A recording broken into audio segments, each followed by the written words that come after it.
এই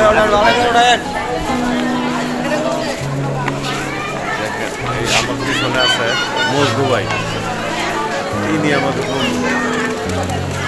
তোমার সাথে আসছি, তোমাদের তত্ত্বাবধানে আমি আসছি। ওনাদের সাথে আছে আমার মামা, আছে আরো আছে, একসাথে আসছি।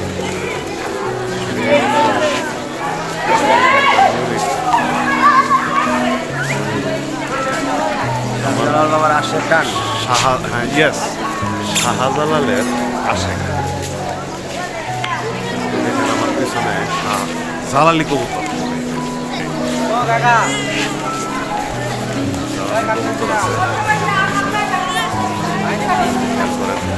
অনেক অনেক কবুতর আছে এবং ভোরবেলায় অনেক লোক, চিন্তাই করা যায়।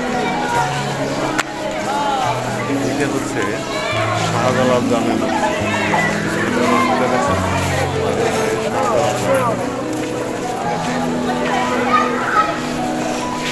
বুঝে যাবেন।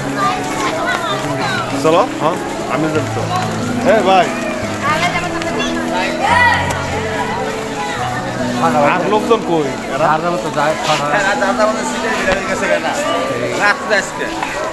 আমাদের আলম ভাই আসছে।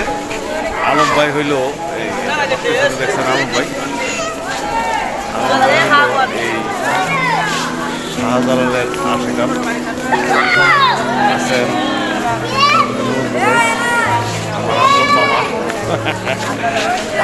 আমার মামা আর আমার ফ্যামিলি। আমরা এখানে আসছি বাবা হযরত শাহজালাল রহমাতুল্লাহ এখানে রোজা জিয়ারতের জন্য আসছি এবং সকালবেলা ফজরের নামাজ পড়লাম, আমরা জিয়ারত করলাম। এখন আল্লাহ পাক হায়াতে বাঁচা রাখলে আমরা বাবা শাহপরান যাবো, শাহপরান থেকে আমরা জাফলন যাবো, জাফলন থেকে আবার আল্লাহ পাক আল্লাহ এখানে রাত্রে থাকুম। এরপরে দিনকে সকালবেলা নাসিরউদ্দিন সিপাহি সালাদ নাসিরউদ্দিন স্যার দরবারে মাজারে যাব 120 আউলিয়া, এবং তারপরে গাজী শাহ চা বাগান, সেখানে আমরা পাক শাক করবো। পাক শাক করে খাওয়া দাওয়া করে গাজীপুরের দিকে আমরা রওনা দেব ইনশাল্লাহ। আপনারা সকলেই ভালো থাকেন, আমার জন্য দোয়া করেন। আমি একজন পাপী অদম গুনাহগার, দীর্ঘদিন ধরে এখানে এই সিলেটের কাফিলা নয়া এবং বিল্লাল ভাই, জয়নাল ভাই, আলম ভাই, আমরা সবসময় আইসা থাকি। লোকজন আমরা আসি, আল্লাহ পাক আল্লাহ হায়াতে বাঁচা রাখলে আরও আসার জন্য আমরা আল্লাহ তৌফিক দেয় এবং চেষ্টা করব আমরা আসার জন্য ইনশাল্লাহ। আসসালামু আলাইকুম। উনি আমাদের আলম ভাই, আলম ভাইয়ের সাথে আমি আসছি, আমাকে নিয়ে আসছে। আমি ওনাকে অনেক ভালোবাসি, আমার একজন ভালোবাসার মানুষ। কিছু বলবেন? আউযুবিল্লাহি মিনাশ শাইতানির রাজিম। বিসমিল্লাহির রহমানির রহিম। বাবা শাহজালাল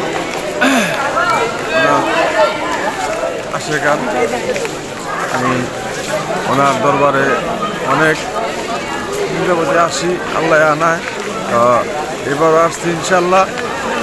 আপনাকে দোয়ায় আমরা সবাই দোয়া করেন, আমরা জানি আবার আমরা এই কাফেলা লইয়া হযরত শাহজালালের রওজা যেন জিয়ারত করতে পারি। আল্লাহ যেন জিয়ারত করার তৌফিক দান করে। আল্লাহ জানি সবাইকে উসিলা করে আমরা যে উদ্দেশ্যে আসছি, আল্লাহ যেন সবার মনে আশা কামনা করে। আমরা জানি আবার এই মানুষজন নিয়ে যারা শাহজালালের যারা আশেকান, যারা ভক্তবৃন্দ আছে, তাদের নিয়ে যেন আমরা আসতে পারি। আল্লাহ জানি তৌফিক দান এনায়েত করেন। আমিন। আল্লাহর কাছে সবার কাছে দোয়া চাই, অথবা শাহজালালের কাছে দোয়া চাই, আল্লাহ যেন সবার মাফ করেন। আমিন।